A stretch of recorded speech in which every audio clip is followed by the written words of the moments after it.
we can summarize from our understanding of solving these examples that what should be the technique to solve this kind of problems. So we can summarize it like this. First thing and very important thing is read the problem carefully. And by carefully, I always tell you that you have to get the hidden meaning of some words. Like yesterday, when we were solving the Newton problem, they said that after another 60 minutes. Now, something was hidden in the word another. If he wouldn't have used this word, then you were not clear that after another 30 minutes, you were not clear that whether should I pick t equals to 30 or t equals to the previous 30 plus the new 30. When he used another 30 minutes, it means you have to include the previous into the next 30 minutes. So whenever you are reading the problem, read it carefully and try to pick up the hidden words of the writer, what he wants to say. Second and very important thing is draw the diagram. Half of your problem is done when you draw a diagram, because a theory does not explain things much better as compared in a better way as compared to the diagram. If you draw the diagram, then you can understand what is actually happening in the physical scenario and what the writer wants you to do.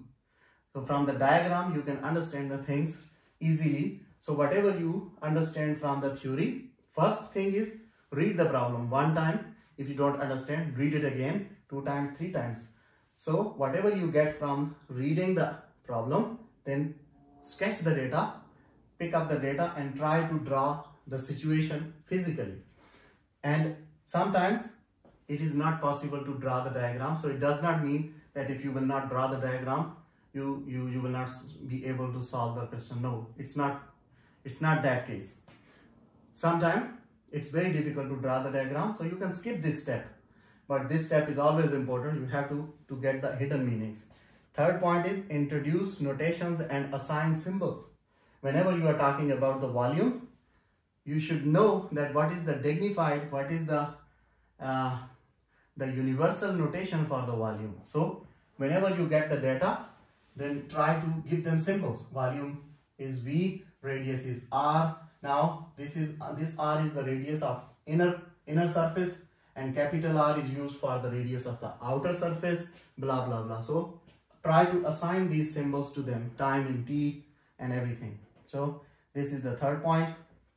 The fourth point is express the rate in terms of derivative. Whenever there is a talk about rate of change, you should be clear enough that okay, he's saying something about this. Whenever something is changing at a certain rate, so you mean there is some talk about the d by d. Now you have to figure out what should be this and what should be this.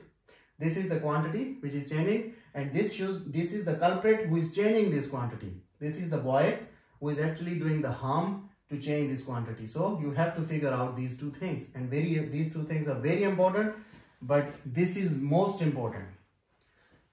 It is very important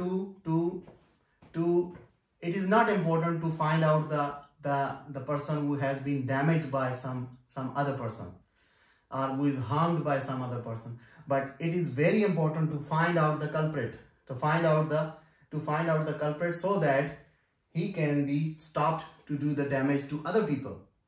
If it's okay to find the culprit and do some justice with him, give him some more money so that he can adjust his loss, it's okay, it's a good thing. But if you do not find the culprit who did the damage, then actually you are doing the damage to the society. It's very important to find the culprit instead of finding the person who faced the loss. Understand?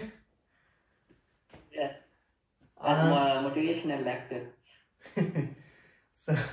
So everything we always try to link it with the real life. Fifth point is write an equation that relates the quantities. Now, in case of volume, we said that we know that the volume of a sphere is this formula, volume of a cone has this formula.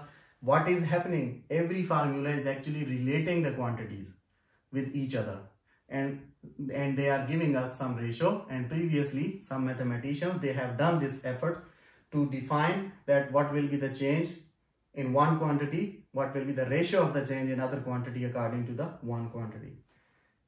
And the last point is use the rules of differentiation and substitute the values to get the answer.